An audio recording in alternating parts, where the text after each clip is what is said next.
Hi, everyone. Welcome to our presentation on how to launch your funding with tokens. I'm going to talk about how you can run a token sale in order to raise money end to end.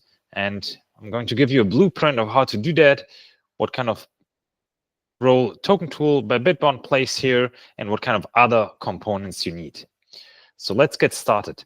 First of all, token-based funding is a great alternative to VC funding from venture capitalists. Venture capitalists focus on providing so-called equity funding to early-stage growth businesses. They have relatively high return expectations, and you will be given the opportunity to grow your business with that additional funding. However, VC funding also has a few downsides. It has a pretty lengthy fundraising process. You have to talk to a lot of VCs. Often they will check who else is investing, and it's not easy to get your first investor and what is also often called a lead investor. So it takes a lot of time, is one of the key components here. And then once you manage to put together a VC funding round, VCs take significant control. They do not only own a significant stake in your company, but they also have other far-reaching rights that go typically way beyond their percentage, like they have so-called liquidation preferences and other rights where they can influence a lot of the major decision-making in your company. So while VC funding obviously is very important and is here to stay, token-based funding is an alternative that everybody should consider. One of the big advantages of token-based funding is you have a more diverse investor base. Instead of having just maybe 2 or 3 VCs, you can have hundreds, in many cases, thousands of investors. And it's very diverse, and you are not dependent on a few investors that are potentially quite big. Another advantage of token-based funding is the liquidity.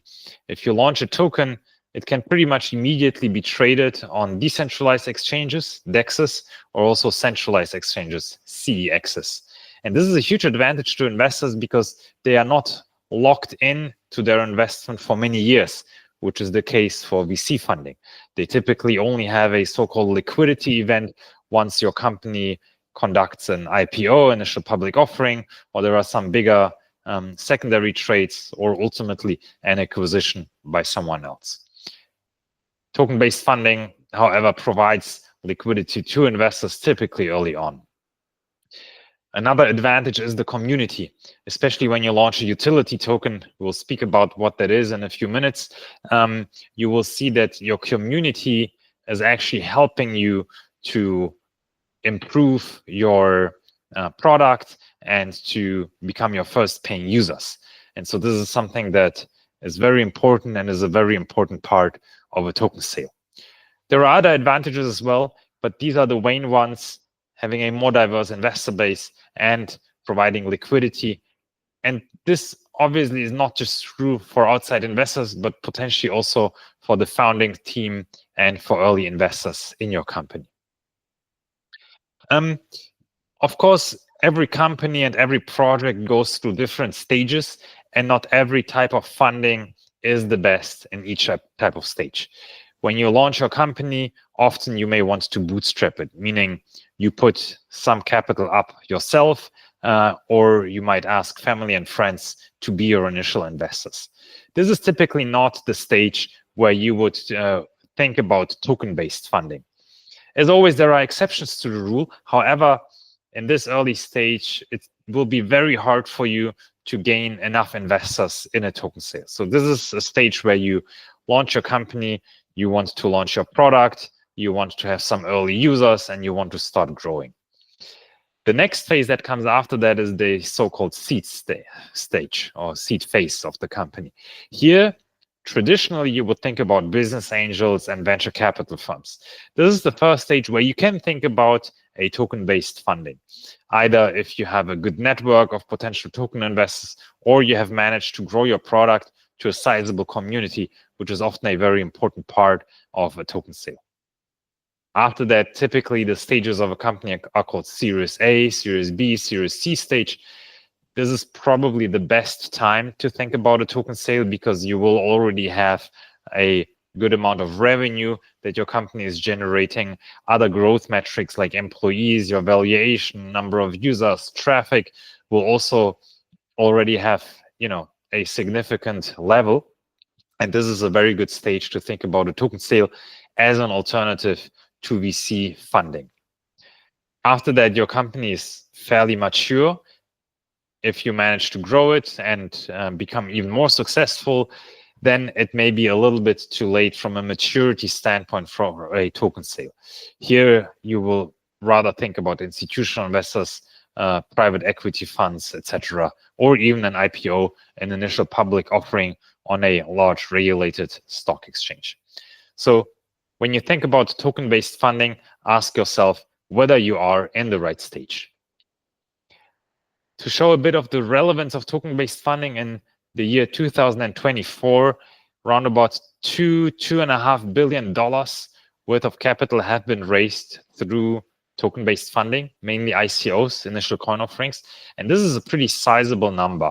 The median funding round based on tokens was $0.5 million. So this is also a good chunk of capital for a seed stage company. And it shows that token-based funding is highly relevant. I assume this is not easy to prove with numbers, but in the early stage, like seed stage, Series A stage, token-based funding can easily make up 10, 15% of the total capital that companies in this stage are raising. So it definitely has established itself as quite an alternative to the rather more traditional route of going to VCs. Now, when you think about token-based funding, it's important to understand that there are different types of tokens, and you will have to think about what type of token is the right one for my token sale. I'm sure you're aware of stablecoins. Obviously, these are not the right thing to do because they have a completely different purpose than fundraising. However, there are utility and DAO tokens. These are typically the types of tokens that are used also in a token sale. The same is true for security tokens. So these are the two categories that are the most relevant ones. In some cases, projects also raise capital through NFTs, non-fungible tokens. This is another avenue. We're not exploring it in this presentation because this is mainly focused about, I would say, rather traditional token sales that are typically done with utility or security tokens. And of course, there are meme coins, but meme coins are typically not used to fund a company, but rather to kickstart a meme coin itself. Therefore, we are also not going to look at this in much detail. However, it is obviously something to consider. In total, we can see that the whole tokenization space is highly relevant because the total market cap just of these tokens is around about $500 billion. And this, of course, excludes cryptocurrencies like Bitcoin or Ether or Solana, but it really just looks at tokenized assets. And we can see it's a huge market and it's only growing. So this is another motivation to really think about token-based funding. Now, let's take a closer look at the two token types that I mentioned, utility tokens and security tokens. Utility tokens provide access to a product or service within a platform. This means that the token gives the holder a certain right that they can use something. The value is not really tied to some promised payment, like an interest payment or something like that, but the value only comes from supply and demand for this token. However, the demand can grow as the platform that the token is for is growing. One example that's here on the slide is Aave.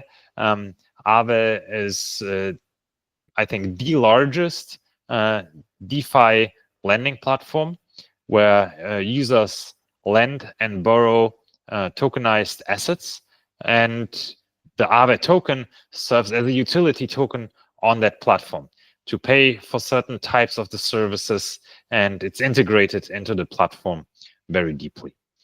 Even though the Aave token doesn't promise any return, as Aave grows as a platform and as Aave is becoming bigger, there is more demand for the Aave token, and this is exactly what the investors are betting on. Because one thing that's obviously important to keep in mind is that investors in your token sale primarily will have a financial interest. Of course, there can also be investors who do it in order to support you, or they want to support a specific cause. But we have to be realistic. In most cases, investors will invest because they are expecting a financial return on their investment. Utility tokens, when we look at it from a European perspective, are regulated under the so-called MiCA, Markets and Crypto Assets Regulation, which is a good thing because it provides a certain level of regulatory certainty, both to you as the token sale creator and the company that wants to fundraise, as well as to the investors. It gives you a certain level of guidance and regulatory requirements, but it's much leaner than compared to security tokens, which we are going to talk about next. So a utility token, in most cases, is the way to go if you want to fund your startup in the tech sector through a token sale. But now let's talk about security tokens. There are also reasons why sometimes companies may want to issue a security token. First of all, a security token from a legal standpoint is simply a security with all of the, let's say, implications that securities have. It's highly regulated. You typically need a prospectus, which is fairly expensive to put together. But it also regulates in a very detailed way what kind of rights your token holders, your investors have, and what kind of rights and obligations you as the tokenized security issuer have. Typically, a tokenized security will either be a stock of a company or a bond, which is a debt instrument, and will therefore pay potentially dividends or coupons. And this is also something that you need to be aware of when you launch a security token. Do you have the financial ability to make interest payments or dividend payments? Because your investors are very likely to be expecting that. Here are some examples as well. We as Bitbond issued the first tokenized security that was approved by the German financial regulator BaFin, and we were the first public STO that catered to retail investors in Europe. For us, it made a lot of sense because at that time, the security token was very closely linked to our lending business model, and it made sense for us to go for a security token instead of a utility token. However, this is obviously a question that each project, each company, each founder team needs to decide for themselves.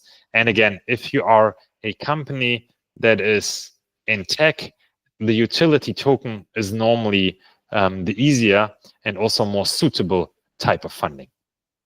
Now, before you run a token sale, you should ask yourself, are we ready for that? Are we ready to get funding through a token sale? And obviously, this is not a question that has a black and white answer, but you will have to ask yourself, are we ready and can we do this? Some of the questions that are worth asking is, what are your growth goals? What is the traction that you can show? How appealing is your vision? You will have potentially a lot of retail investors. Will they understand what you're trying to achieve? Is this something that they can get behind? How big is your active community? Your community will be an integral and important part on your token sale. Do you have a team that's presentable, that people perhaps already know, and that people will be very happy to support also financially with their investment? So these are some of the questions. Moreover, maybe one of the most important questions is, do you have product market fit? Because if you do not have product market fit, it will be very hard to reach some of the goals that you may be communicating during your token sale. Do you have a decentralization plan? This is also quite important from a legal standpoint because your token ideally will be classified as a utility token, and decentralization here is important. What will the token actually do? Does it have a real purpose within your platform? And how do you make money? Do you have to raise more, or might the token sale bring you to a break-even stage, which would be ideal? So these are some of the questions. You don't have to have perfect answers to all of these already. Otherwise, no company would go out and do a token sale. But you should have a good understanding of some of these questions, and you should have a clear roadmap on how to address these. And now let's dive into the steps that you actually need to take when you do run a token sale. There are 6 steps of launching a token sale. The first, you have to define your project and your token. The second step, you need to define the tokenomics and the sale type that you're choosing. And these 2 things are quite closely related. The third step is to put together your so-called offering material. Step number 4, you need to think about your operations during and after the token sale. And step number 5, you need a good marketing concept, which is very important as well for the token sale. And lastly, step number 6, the actual execution of the sale, and then what happens after the sale, the post-sale activities. And I'm going to walk you through all of these 6 steps now. First, project and token. You have to be very self-aware what your company, what your project is actually doing, because only then you can define what is the actual purpose of the token. Assuming you want to go for a utility token, the token will be very closely linked to your actual product or service. But also in the case of a security token, you will have to think about, if it's a tokenized bond, for example, it has to pay coupons, and you should know where the funds that you need in order to make those coupon payments are coming from. Once you have determined the purpose of your token within the context of your platform, of your product or service, then it's easier to make the decision whether you want to go for a utility token or a security token. Once you have made that decision, you have to define the details of the token. In the case of a utility token, what rights exactly do the investors get? What exactly can they purchase for the token? What kind of services are they receiving? What's the price behind that? So you need to put down these details. And the same is also true for a security token. You have to define whether it's debt or equity. You have to define, if it's debt, for example, what kind of interest coupon you are promising to the investors. So these are things that you need to put into great detail, because only then you will be ready to actually take the next steps in the token sale. The next step is to define your tokenomics and sale type. Tokenomics define who receives how many tokens and when. This is a very important question. You will need to define the total token supply, and out of 100% of the token supply, which parts of the token supply go to whom.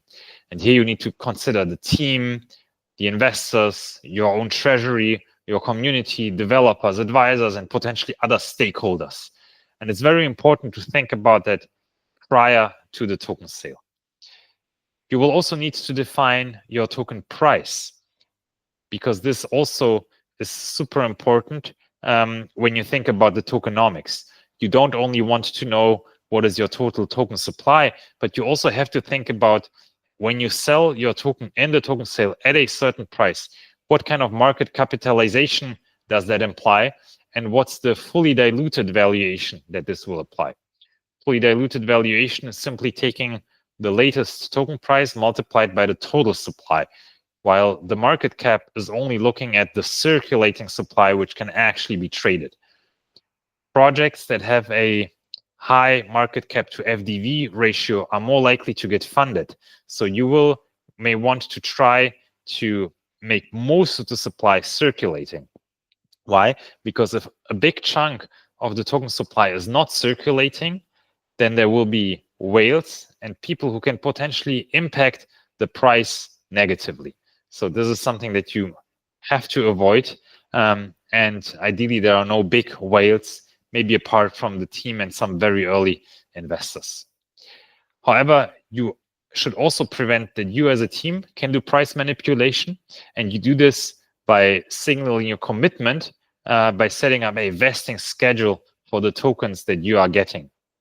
And also potentially this is true for some other stakeholders that are getting tokens. Vesting means that not all of the tokens are released to you at once, but only over the lifetime of the vesting schedule, which is typically 3 or 4 years. Now, in this context, also the sale type is important because it informs how the sale is actually being conducted. There are different types. I'm going to discuss them in a moment on a separate slide. So think about your tokenomics and write them down. They will also have to become part of your offering material and of your documentation. Here is an example of how tokenomics can look like. We are seeing the genesis allocation of the Uniswap Uni token. In this case, we can see that 60% of the tokens were allocated to the community, 21% to the team, 17% to early investors, and 0.69% to advisors. However, nobody out of these groups received all of their tokens at once. On the right-hand side, we can really see the release schedule of the Uni token, and it went across 4 years between September 2020 up to September 2024. And over time, the tokens were released to the groups that were eligible to get the token. Still today, Uniswap has a big chunk of the tokens not circulating. We see Uniswap obviously is very successful. It's the largest decentralized exchange out there. The token has a market cap of $3.6 billion, which is really, really big. It's one of the biggest tokens out there. But it has a market cap to fully diluted valuation ratio of just 0.6%. So out of the 1 trillion token supply, total token supply, 1 billion total token supply, 400 million are not circulating, which means that they are probably locked up somewhere. But it also means that if they become tradable at some point, they may have a strong impact on the price. So this is something that as a let's say lesser known project you may want to avoid. And I recommend to have a higher market cap to FDV ratio than Uniswap has got. Now let's talk about the different sale types. The first one is an ICO, an initial coin offering, typically of a utility token. In an ICO, you're selling tokens to a smaller group or a large group of investors. And this is great because you can go to the general public, and a lot of ICOs have already happened. ICOs just have one disadvantage. When you buy the token as an investor, you don't have a guarantee that this token is ever going to be listed and tradable somewhere. And this is one of the main weaknesses of an ICO, and other sale types are trying to cope with this and improve this weakness. Sometimes ICOs, for example, are combined with an IEO, an initial exchange offering. In this case, the ICO company already has some kind of an agreement with a centralized exchange, and they know that after the ICO, the token is going to be listed and people will be able to trade it. So this is one big improvement for the ICO. Another option is to look at a different sale type, the IDO, the initial DEX offering. It's very similar to an ICO in that it's typically a utility token that is being sold to the general public. However, a part of the funds that are being raised are going straight into a liquidity pool of a specific decentralized exchange.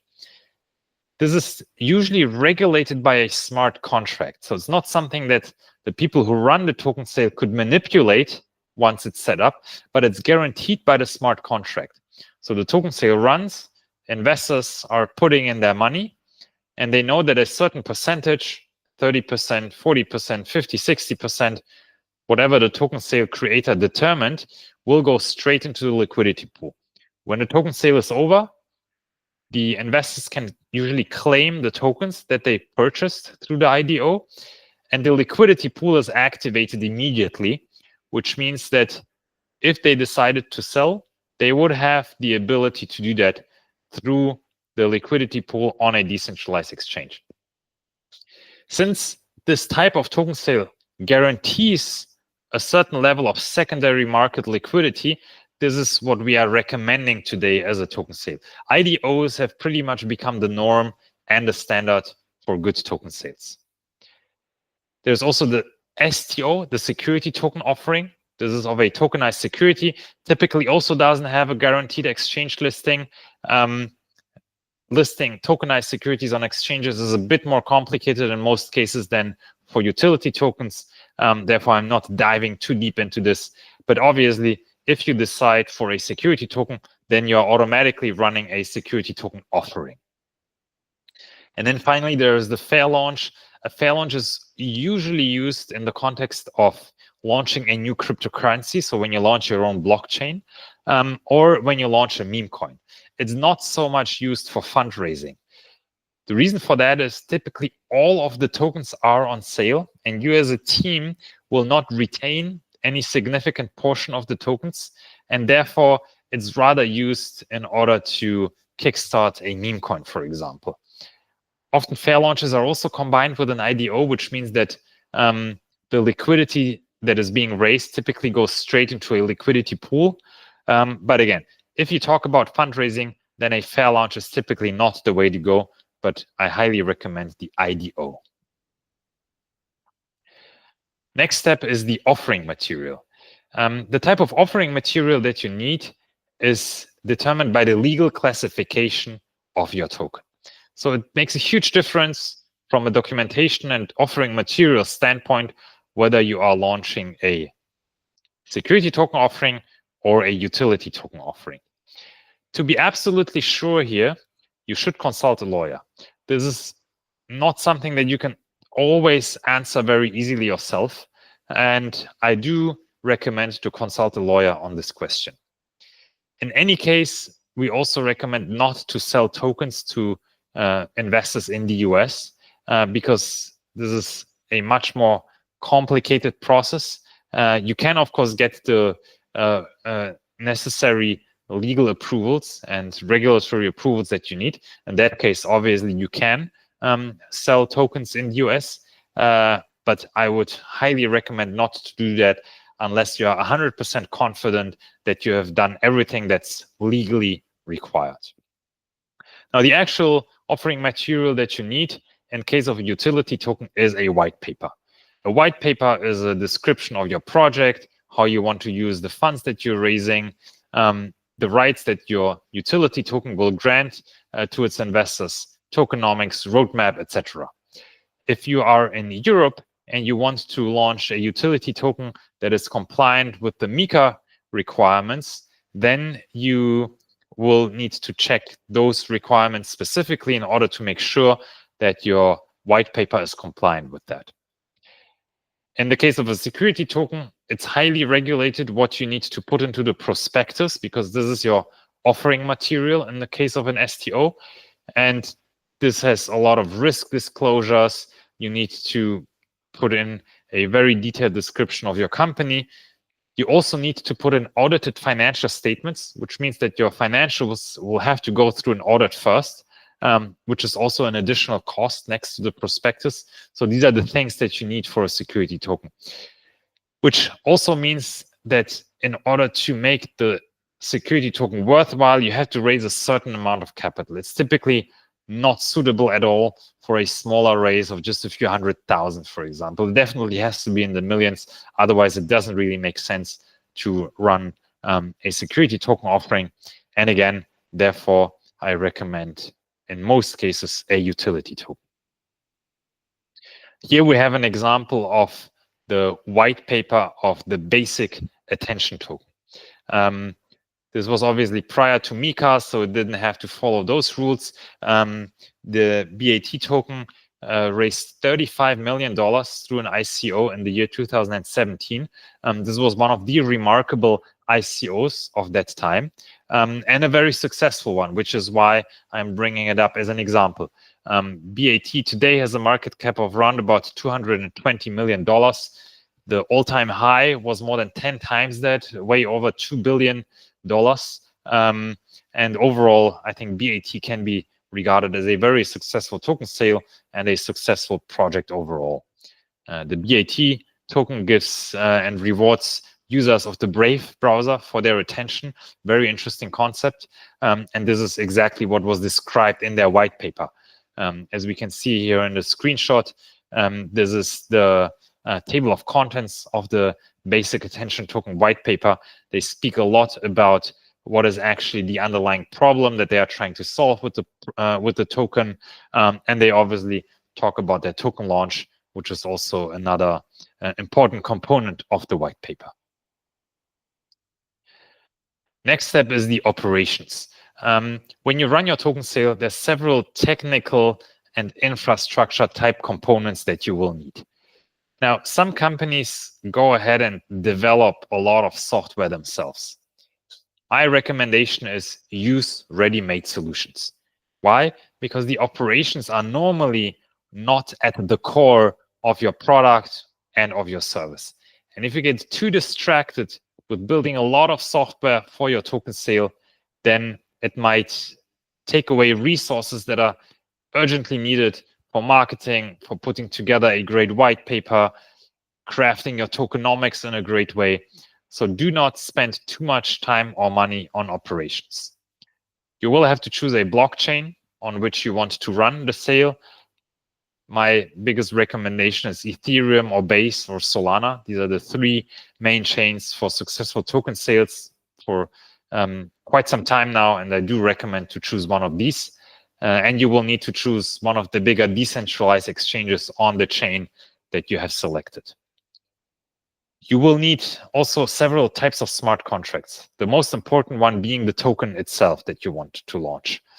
And obviously, you could go ahead and write the smart contract yourself, but you can also use a token and smart contract generator, such as Bitbond Token Tool, which naturally we highly recommend, because it would cost you way more to have the smart contract written in a bespoke way for you.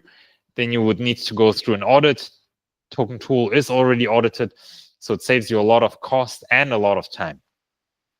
As we've discussed in the tokenomics, you will want to lock up and vest some of the tokens. So you need a token locker. That's another smart contract. That's again something that you can get at Token Tool at a really low price and a very convenient way. So again, it doesn't really make sense to start writing your own smart contracts from scratch. The same is true for your ICO or IDO crowd sale contract. This is another smart contract that you need. Again, it doesn't really make sense to write that yourself. Besides the smart contracts, you will also need some kind of an investor onboarding. Depending on what's the regulatory status of your token, you will need to do KYC or KYC, know your customer, know your business procedures. Here there is also a lot of really good providers in the market, and I recommend simply to take one of those providers. Do not forget about customer support. From a technical standpoint, this is easy to do. This will often be simple email address or a Telegram channel. This is easy to set up. However, make sure that you have people from your team constantly monitoring this. Your investors will ask a lot of questions before they invest. Be there for them and be ready to answer all of the questions about your project. And of course, you will need a website where you put all of the material. And this is another component where it's very easy to take something ready-made from the market. Here we have an example of what a token sale interface looks like when you use Bitbond Token Tool. So this is a white labeled interface that you can embed in your website through an iframe, for example. And this is very easy to set up. Again, it's no code.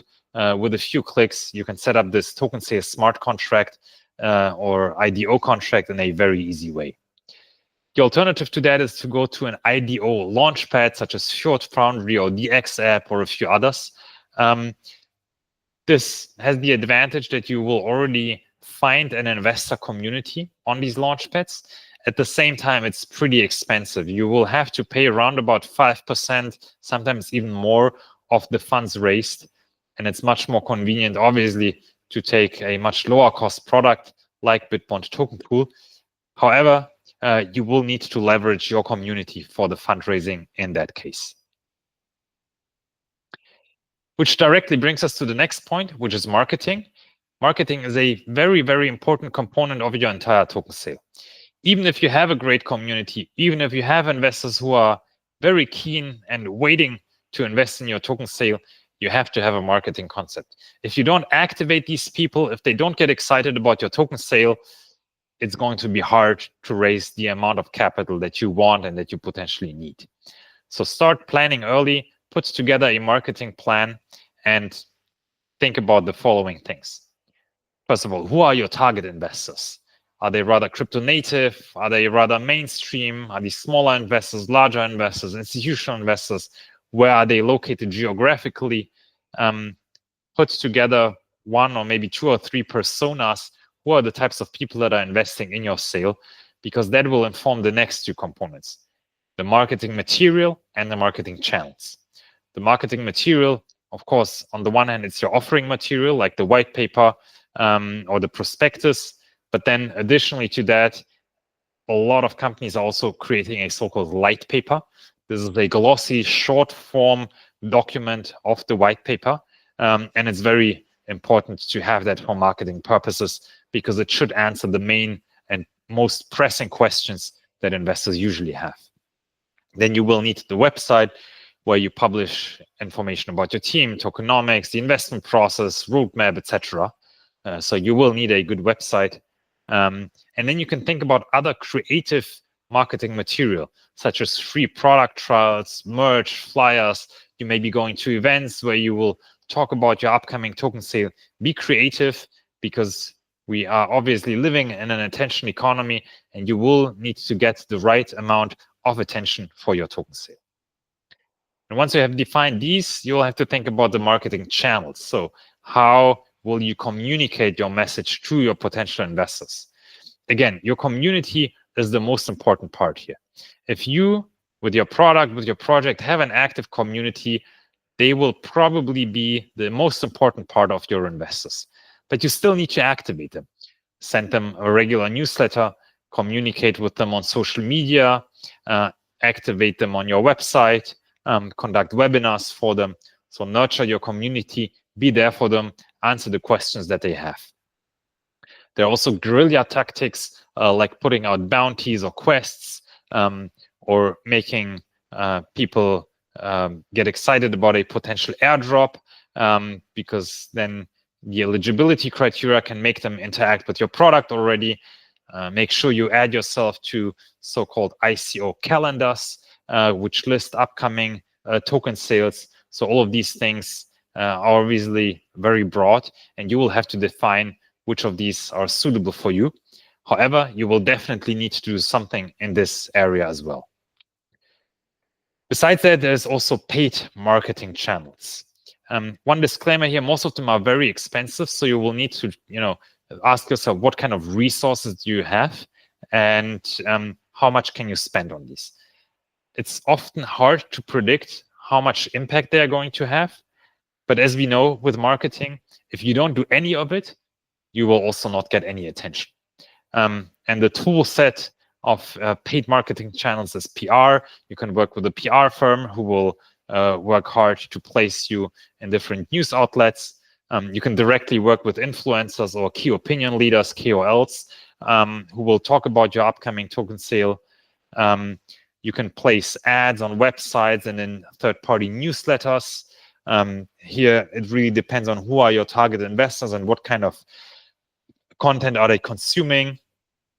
You can think about sponsored posts in some more popular blogs. Partnerships are another great way. Sponsorships, potentially of events. Listing on CEXs, centralized exchanges, are another great tool, also very expensive. But if you can't say, hey, a big exchange is going to list us immediately after our sale, this is a very strong message that may attract a lot of investors.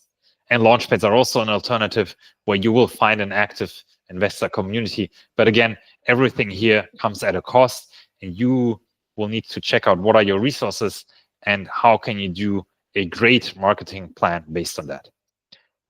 I just want to highlight, I mentioned some of these things cost a lot of money, but you can also do a lot with a very small budget. You just have to be creative and put in the right brains into marketing. Now, the final step is the execution of your sale and everything that comes after that. I recommend to define a timeline with milestones early on in your token sale and then stick to that. A lot of things are hard to plan. A lot of unexpected things are going to happen. But if you do not set yourself a timeline, then the whole token sale project will drag on for way too long. Ideally, you can make the whole token sale happen within a matter of 3 to 6 months and not have it drag on for longer, because also internally you will need to create some excitement and some urgency, and you cannot do that if you do not define certain milestones. Now, another thing that's also very important to point out for your sale is how and when are investors going to invest. I put an example here on this slide for a token sale that lasts 14 days. Roughly 50% of your investment is going to come in on day one. Therefore, the first day is super important for your entire sale, and it will kind of set the level of where this token sale is going. So you have to create a lot of buzz, you have to create a lot of excitement, and a lot of people have to be ready and keen to invest on day one. Because what happens after that? For the next 2 to 13 days, nearly nothing is going to happen. Only roughly 20% of the entire funds that you're raising will come in throughout that time. And then if your marketing works well and you create a lot of FOMO, then some people who have been postponing the investment can be activated on the last day, on day 14. Obviously, this is an example. It's not true for all of the token sales. However, with the experience that we have and what we have seen at Bitbond, this is roughly how it goes down.